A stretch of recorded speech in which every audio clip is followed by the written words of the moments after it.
箴言第25章第1至28節，謙厚忠誠會得賞賜。1以下也是所羅門的箴言，是由猶大王希西家的人抄錄。2隱藏事情，是神的榮耀；查明事情，是王的榮耀。3如天之高，如地之厚，君王的心，人測不透。4除去渣滓，銀匠就做出器物。5從王面前除去人渣，王位就靠公義而鞏固。6不可在君王面前妄自尊大，也不可站在大人物的位置。7寧可讓人對你說，請上這裏來，勝過在你近見的權貴面前，被人叫你退下。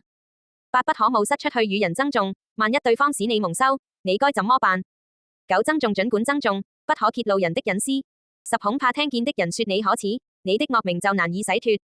11一句話說得合宜，就像金蘋果鑲在銀器上。12智者的責備在聽從者耳中，就像金環和精金的裝飾。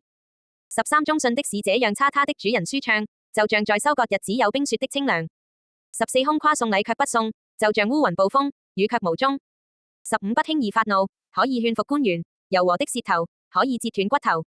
16你找到了物，吃夠就好，怕吃得過多，就會嘔吐。17你的腳要少進鄰居家裏，免得他厭煩你，憎惡你。18人作偽證陷害別人，就像棒棍、快刀和利箭。19遭難時倚靠叛徒，就像靠爛牙咀嚼，靠壞腿走路。20對傷心的人唱歌，就像冷天脫衣裳，倒醋在鹼上。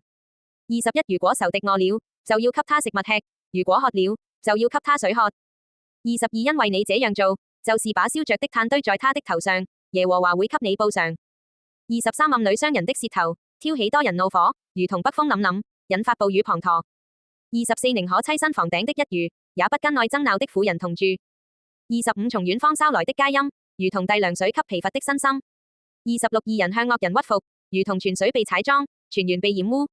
27吃物過多不好，自求榮耀不算榮耀。28人不控制自己的情緒，如同無牆垣的毀壞之城，